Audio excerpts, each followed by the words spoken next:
સરકાર દ્વારા ઘણી બધી યોજનાઓ લાગુ કરવામાં આવે છે. વિદ્યાર્થીઓ માટે ઘણી બધી યોજનાઓ લાગુ કરવામાં આવે છે.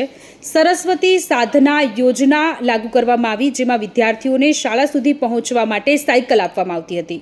પરંતુ આ યોજનાનો ફિયાસ્કો છેલ્લા 1 મહિનાથી ઉડી રહ્યો છે. ખેડામાં સાયકલો ભંગાર હાલતમાં જોવા મળી, ભરૂચમાં જોવા મળી અને હવે છોટાઉદેપુરના એકલબારા ગામે સરકારી યોજનાની આ સાયકલો 800 જેટલી સાયકલો છે કે જે ભંગાર હાલતમાં જોવા મળી રહી છે. જો આ સાયકલ વિદ્યાર્થીઓ સુધી પહોંચી હોત તો કદાચ વિદ્યાર્થીઓના કામમાં લાગી હોત.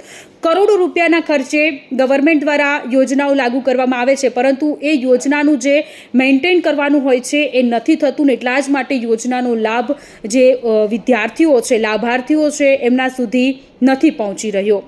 પહેલી વખતની આ ઘટના નથી. આ પહેલાં પણ જ્યારે નાના બાળકોને મધ્યાહન ભોજન આપવામાં આવતું હતું એનો પણ ફિયાસ્કો થયો હતો, ત્યારે પણ આ જ પ્રકારની ઘટના સામે આવી હતી. અને હવે કેટલી બધી સાયકલો, અત્યારે 800 જેટલી સાયકલો ભંગાર હાલતમાં જોવા મળી રહી છે, જે ગયા વર્ષે વિદ્યાર્થીઓને આપવી જોઈતી હતી, જે નથી આપવામાં આવી. અને હજુ પણ આ જ પ્રકારની સ્થિતિ જોવા મળી રહી છે.